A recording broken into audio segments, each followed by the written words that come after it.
Israel, America और Iran के दरमियान जंग का दौर लगातार जारी है और इस बीच आपको बता दें कि जंग का दायरा लगातार बढ़ता जा रहा है। इस बीच वार पलटवार का दौर जारी है। जितनी ताकत के साथ इजराइल और अमेरिका तेहरान को टारगेट कर रहे हैं, उससे कहीं ज्यादा ताकत से ईरान अब तल अवीव को निशाना बना रहा है। इस बीच कई बड़े वाक़े इस वक्त हुए हैं और इस बीच आपको बताते चलें कि हमलों की एक पूरी सीरीज एक तरह से चल रही है। आपको बताते चलें कि बड़ी खबर इस वक्त दुबई, मनामा और रियाद से है, जहां पर ईरान ने कई बड़े हमले किए हैं। मिडिल ईस्ट में पूरे मशरिक़ वस्ता में इस वक्त सायरन बजते हुए नजर आ रहे हैं। सायरन की आवाज सुनाई दे रही है, जहां पर दुबई, मनामा और रियाद पर ईरान ने हमले किए हैं। ईरान ने बड़ा बयान इस बीच दिया है कि ईरान सरेंडर नहीं करेगा। आपको याद होगा कि अमेरिका के सदर डोनाल्ड ट्रंप ने बयान दिया था कि अमेरिका ईरान सरेंडर कर दे और ईरान को एक तरह से हम बख्श देंगे। लेकिन इस बीच ईरान की लीडरशिप की तरफ से यह बड़ा बयान आया है। ईरान ने कहा है कि ईरान सरेंडर नहीं करेगा।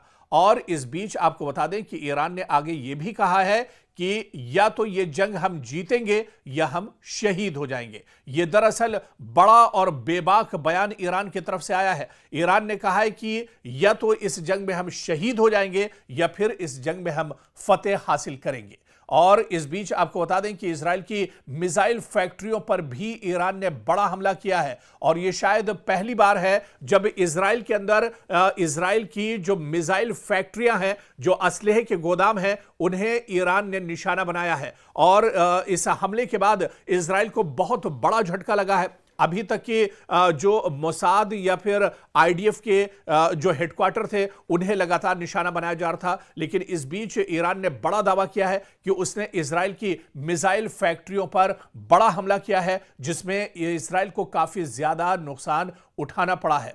इस बीच एक और बहुत बड़ी खबर आ रही है। दरअसल ईरान ने अमेरिकी थार्ड को तबाह कर दिया है। जी हां, वो भी एक दो जगह नहीं, 3 जगहों पर अमेरिकी थार्ड को ईरान ने नुकसान पहुंचाया है। आपको बताते चलें कि ईरानी फौज ने अमेरिका के मिसाइल दिफाई निजाम थार्ड को निशाना बनाया है, जिस पर अमेरिका को बहुत ज्यादा नाज था, जिस पर इजराइल को बहुत ज्यादा घमंड था। मुत्तहिदा अरब अमारात, उर्दन और कतर में वाक़े अमेरिकी रडार सिस्टम को निशाना बनाया गया है। सैटेलाइट तस्वीरों में वाज़े तौर पर इन तीनों ममालिक में ईरानी हमलों के नतीजे में होने वाली तबाही को दिखाया गया है। अब अमेरिकी हुकूमत के इस बयान का मफहूम वाज़े होता जा रहा है कि ईरान जंग खींचने वाली है, यानी ईरान की जंग अभी कुछ दिन और चल सकती है। क्योंकि जब यह जंग शुरू हुई थी, उस वक्त डोनाल्ड ट्रंप ने कहा था कि सिर्फ 1 हफ्ते या 10 दिन तक यह जंग चलेगी। लेकिन आप देख लीजिए कि 1 हफ्ता गुजर चुका है, लेकिन इजराइल और अमेरिका अभी तक ईरान को पूरी तरह से इस जंग में भेद नहीं पाए हैं। बल्कि जितनी ताकत के साथ इजराइल और अमेरिका की तरफ से ईरान पर हमले हो रहे हैं, उससे कहीं मजबूती और ताकत के साथ हमला ईरान की तरफ से लगातार इजराइल पर किया जा रहा है। पूरे इजराइल में दरअसल हाहाकार मची हुई है। पूरे इजराइल में अफरा तफरी का माहौल है। लोग डरे हुए हैं। बहुत से खानदान और फैमिलियां तो ऐसी हैं जो जेर जमीन एक तरह से पनाह लिए हुए हैं। लगातार पूरे मशरिक़ वस्ता की बात करें या सिर्फ इजराइल की बात करें, लगातार पूरे इजराइल में जो सायरन है वो बज रहा है। सायरन की आवाज यहां पर रुक नहीं रही है। काफी ज्यादा तबाही देखने को मिल रही है, क्योंकि लगातार ईरान की तरफ से ईरान के जो रॉकेट हैं, जो मिसाइल हैं, जो ड्रोन है, उनके जरिए से हमला किया जा रहा है। इस बीच इजराइल ने यह भी दावा किया है कि क्लस्टर मिसाइल से भी ईरान ने इजराइल को निशाना बनाया है। इस बीच आपको बताते चलें कि ईरान ने भी कहा है कि शाहिद मिसाइल के जरिए उसने इजराइल पर हमला किया है। खुर्रम शहर 4 मिसाइल का भी इस्तेमाल अब एक तरह से ईरान कर रहा है। यह पहली बार है जब इस जंग में लेटेस्ट हथियारों का इस्तेमाल एक तरह से ईरान कर रहा है। शुरुआत में जो हमले इजराइल और तल अवीव की तरफ से के ऊपर ईरान की तरफ से हो रहे थे, उनमें दरअसल ईरान ड्रोन या फिर जो रॉकेट है या फिर जो पुराने मिसाइल थे, उनका इस्तेमाल एक तरह से ईरान कर रहा था। लेकिन अब जिस तरह से शाहिद मिसाइल, खुर्रम शहर 4 मिसाइल का इस्तेमाल लगातार किया जा रहा है, खैबर मिसाइल का इस्तेमाल किया जा रहा है, यह दरअसल ईरान की लेटेस्ट मिसाइल है जिसका इस जंग में पहली बार ईरान ने इस्तेमाल किया है। और शाहिद मिसाइल या खुर्रमशहर 4 मिसाइल दागने के बाद इजराइल के अंदर अफरा तफरी मची हुई है। इजराइल के अंदर काफी ज्यादा डर का माहौल बना हुआ है। इजराइल के अंदर चारों तरफ एक तरह से हाहाकार मचा हुआ है। लोग दौड़ते हुए एक तरह से नजर आ रहे हैं, चीखते पुकारते हुए नजर आ रहे हैं, क्योंकि अब जो हमला हो रहा है ईरान की तरफ से, यह हमला पूरी मजबूती के साथ हो रहा है, पूरी सटीक तरीके से यह हमला दरअसल अब ईरान की तरफ से किया जा रहा है। और आपको बताते चले कि इन हमलों के नतीजे में इजराइल के अंदर बड़े पैमाने पर एक तरह से तबाही हो रही है। चारों तरफ मलबा ही मलबा नजर आ रहा है। कई इमारतें एक तरह से जमींबोज हो गई हैं और यहां तक कि जो अंडरग्राउंड टनल्स बनाई गई हैं, जो गुफाएं बनाई गई हैं, जो सेफ रूम दरअसल जेरे जमीन बनाए गए हैं, वो सेफ रूम भी या सेफ जोन भी अब एक तरह से महफूज नहीं है, क्योंकि जिस तरह से ईरान की तरफ से बड़े पैमाने पर हमला किया जा रहा है, इन हमलों में जेरे जमीन रहने वाले जो लोग हैं उनको भी काफी ज्यादा नुकसान पहुंच रहा है। और इस बीच आपको बताते चलें कि ईरान पूरी मजबूती के साथ लड़ रहा है और ईरान में सिक्योरिटी काउंसिल के सेक्रेटरी अली लारीजानी ने एक्स पर दावा किया है कि मुझे इत्तला मौसूल हुई है कि मुताद्दिद अमरीकी फौजियों को ईरान की अफवाज ने कैदी बना लिया है। जी हां, यह बड़ा दावा दरअसल ईरान के बड़े लीडर अली लारीजानी की तरफ से एक्स पर बाकायदा उन्होंने लिखा है कि मुझे यह इत्तला मौसूल हुई है ईरान से कि मुताद्दिद अमरीकी जो फौजी हैं उनको ईरान की फौज ने कैदी बना लिया है और उन्हें एक तरह से यरगमाल बना लिया गया है। खुद अली लारीजानी ने एक्स पर यह बयान दिया है। और इस बीच वहीं पर ईरान के एक और बड़े leader foreign minister Abbas Araghchi के मुताबिक ईरान के इक़दामात में शिद्दत की जिम्मेदारी दरअसल अमेरिका पर आयद होगी। यानी जितनी शिद्दत के साथ ईरान पर हमला किया जाएगा उससे कहीं ज्यादा शिद्दत पर ईरान एक तरह से इजराइल और अमेरिका को यानी दुश्मन को जवाब देगा। और ऐसे में अब्बास अराक्ची ने साफ तौर पर अलल ऐलान यह बयान दिया है। उन्होंने कहा है कि अगर ईरान को और ज्यादा मजीद या सख्त कदम उठाने पर मजबूर किया गया तो उसकी जिम्मेदारी अमेरिका और इजराइल पर एक तरह से आयद होगी।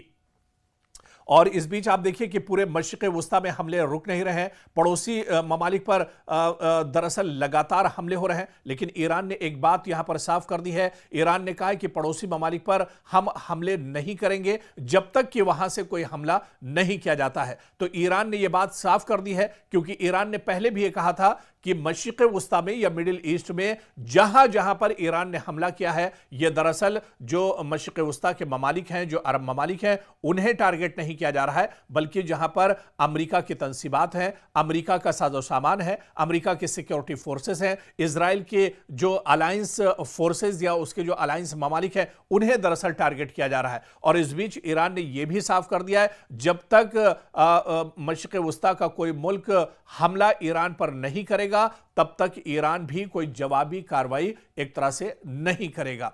और इस बीच आपको बता दें कि डोवियर एयरफोर्स जो कि अमेरिका में आता है, यहां पर एयरबेस पर सदर डोनाल्ड ट्रंप ने ईरान के साथ कशीदगी में हलाक होने वाले अमेरिकी फौजियों की लाशों का इस्तकबाल किया है। तो अब अमेरिका एक तरह से अपने फौजियों की लाशें ढूंढ हो रहा है। अब आप देखिए कि दुबई में जो अमेरिकी फौजी मारे गए थे, ईरान के हमले में जो अमेरिकी फौजी एक तरह से मार गिराए गए थे, अब उन अमेरिकी फौजियों की लाशें एक तरह से अमेरिका पहुंच चुकी हैं।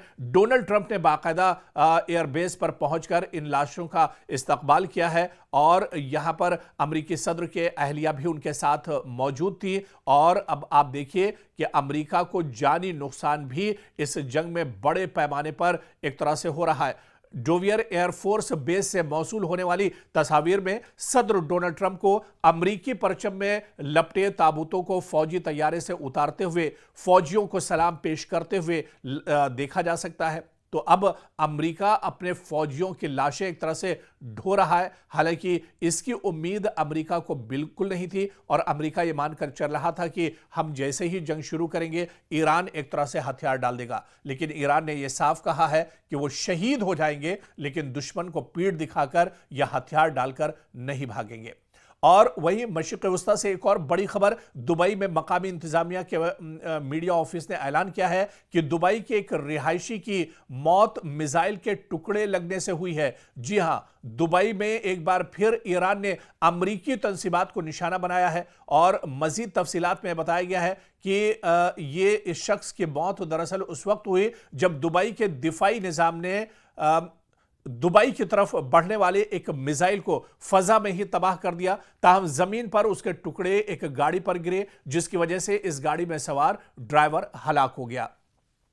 तो ईरान लगातार जहां जहां मशरिक़ वस्ता में अमरीकी तंसीबात हैं उन्हें निशाना बना रहा है। दुबई में यह लेटेस्ट हमला है जो ईरान की तरफ से किया गया है। और इस बीच सऊदी अरब से भी खबर है। सऊदी अरब की वजारत दिफा की जानिब से एक ऐलान में यह दावा किया गया है कि अल खुर्ज के करीब वाक़े शहजादा सुल्तान एयरबेस की जानिब एक बैलिस्टिक मिसाइल दागा गया। ताहम यह मिसाइल एक गैर आबाद इलाके में गिरा, जिसकी वजह से एयरबेस को कोई नुकसान नहीं पहुंचा है। तो अब इस पूरी जंग की धमक एक तरह से सऊदी अरब तक भी पहुंची है। सऊदी अरब में भी जहां जहां अमरीकी तंसीबात, अमरीका के एयरबेस है, उसे लगातार ईरान नुकसान पहुंचा रहा है। और वहीं बहरीन में अमरीकी फौजी अड्डे को मिसाइलों के जरिए ईरान ने निशाना बनाया है। ईरानी फौज का दावा है कि ईरान में पासदाराने इनकलाब की जानिब से जारी बयान में कहा गया है कि उन्होंने बहरीन में वाक़ एक अमरीकी फौजी अड्डे को मिसाइलों की मदद से निशाना बनाया है। तो बहरीन में भी लगातार जहां पर अमरीकी तंसीबात हैं, अमरीकी अड्डे हैं,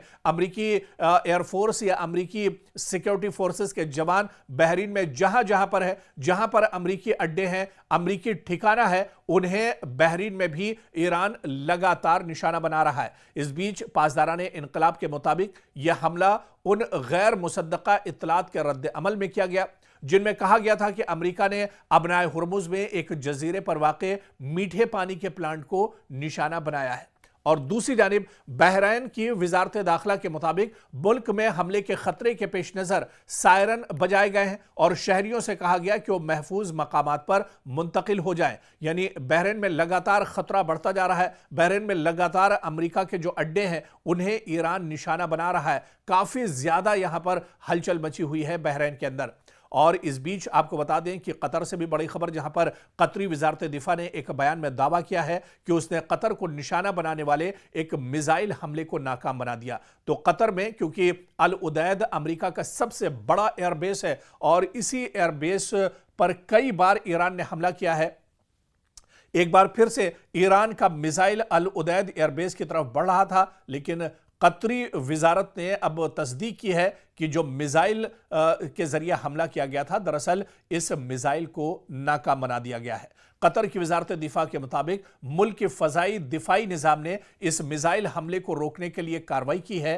ताहम बयान में यह नहीं बताया गया कि मिसाइल किस मुल्क या फरीक की जानिब से दागे गए थे, लेकिन जिस तरह से पूरी कशीदगी ईरान के साथ चल रही है, ईरान पूरे मशरिक़ वस्ता में अमरीकी तंसीबात को निशाना बना रहा है और जो इत्तेहादी हैं इजराइल के, उन्हें ईरान निशाना बना रहा है। ऐसे में यह कहा जा सकता है कि यह हमला ईरान की तरफ से दरअसल किया गया होगा। आप देखिए कि यह वाक़या ईरान के सदर मसूद पज़ेश्कियान के उस बयान के बाद पेश आया है जिसमें उन्होंने इस बात का इजहार किया था कि ईरान अपने पड़ोसी ममालिक पर उस वक्त तक हमला नहीं करेगा जब तक दूसरी जानिब से इस पर पहले हमला न किया जाए।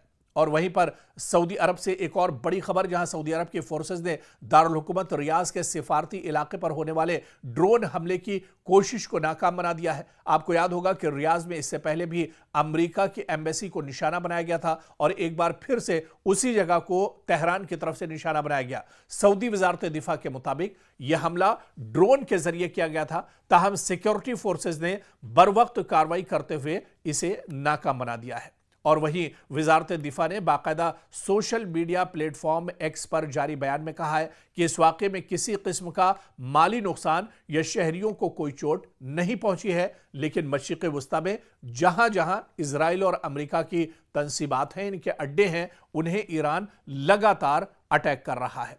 और इस बीच आप देखिए कि इजराइल और अमेरिका की तरफ से ईरान पर भी पलटवार किए जा रहे हैं। ईरान में पहली बार ईरान के अंदर जो ऑयल रिफाइनरी है, ऑयल डिपो है, उसे इजराइल ने निशाना बनाया है और इस हमले के बाद एक बड़े इलाके में धुआं उठता हुआ दिख रहा है। एक बड़े इलाके में भयानक आग चारों तरफ एक तरह से दिख रही है और यह शायद पहली बार है जब इजराइल या अमेरिका की तरफ से ईरान के अंदर ऑयल रिफाइनरी को नुकसान पहुंचाया गया है, क्योंकि ये इस वजह से भी जो एक्सपर्ट और माहिरीन बताते हैं कि ऑयल रिफाइनरी पर हमला करना मतलब अमेरिका और इजराइल का अपने पांव पर ही कुल्हाड़ी मारना है, क्योंकि जब से अबनाए हुर्मुज को एक तरह से ईरान ने बंद किया है उसके बाद दुनिया में पेट्रोलियम और गैस की किल्लत एक तरह से महसूस की जा रही है। तो कहीं ना कहीं ये जो कदम है वो अमेरिका और इजराइल के खिलाफ एक तरह से देखा जा रहा है। और इस बीच कुवैत से भी बड़ी खबर आई है, जहां पर कुवैत ने उसके public institution for social security पर हमले की बात कबूली है और उसने कहा है कि इस सोशल सिक्योरिटी जो इंस्टीट्यूशन है इस पर भी हमला किया गया है। बयान के मुताबिक इस हमले के नतीजे में इदारे की मरकजी इमारत को काफ़ी ज़्यादा नुकसान पहुंचा है और यह बयान ऐसे वक्त में सामने आया है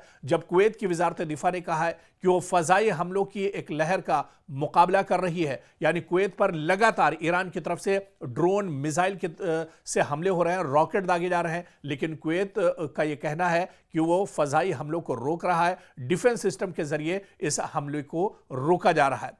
वहीं वजारत दिफा ने शहरियों से अपील की है कि वो हिफाजती हिदायत पर सख्ती से अमल करें और हुक्काम की तरफ से जारी करदा हिदायत को नज़रअंदाज न करें।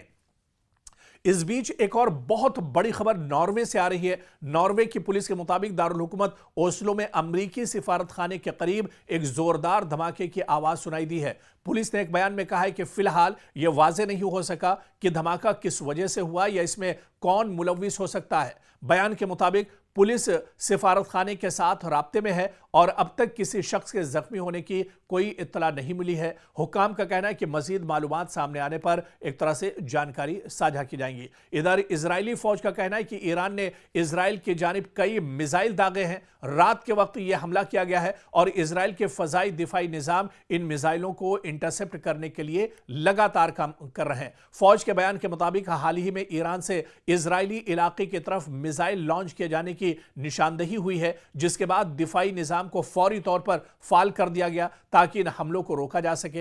हुक्काम का कहना है कि फजाई दिफाई निजाम आने वाले मिसाइलों को तबाह करने की कोशिश कर रहा है और सूरत हाल की मुसलसल निगरानी की जा रही है। लेकिन इस बीच आपको बता दें कि भले ही इजराइल की तरफ से यह दावा किया जा रहा है कि उसका डिफेंस सिस्टम ईरान से आने वाले मिसाइल और ड्रोन को रोक रहा है, लेकिन इसके बावजूद इजराइल के अंदर काफी ज्यादा तबाही है और सबसे ज्यादा जो तबाही इजराइल के अंदर देखने को मिल रही है वो तल अबीब में काफी ज्यादा तबाही हुई है, हैफा शहर में काफी ज्यादा तबाही हुई है, यौम बैत जो शहर है इजराइल का वहां पर काफी ज्यादा तबाही हुई है। बल्कि जो सबसे ज्यादा तबाही हुई है वो दरअसल एक तरह से देखिए तल अबीब में हुई है, जहां पर लोग अब अपने आप को महफूज नहीं कर रहे हैं। जो दावे इजराइल की तरफ से किए जा रहे थे, बिन्यामिन नेतन्याहू की तरफ से दावे किए जा रहे थे कि वो ईरान को मुंहतोड़ जवाब देंगे, वो ईरान के किसी भी हमले को एक तरह से नाकारा बना देंगे, तो एक हफ्ता गुजर चुका है और इस एक हफ्ते के बाद भी आप देखिए कि लगातार ईरान लगातार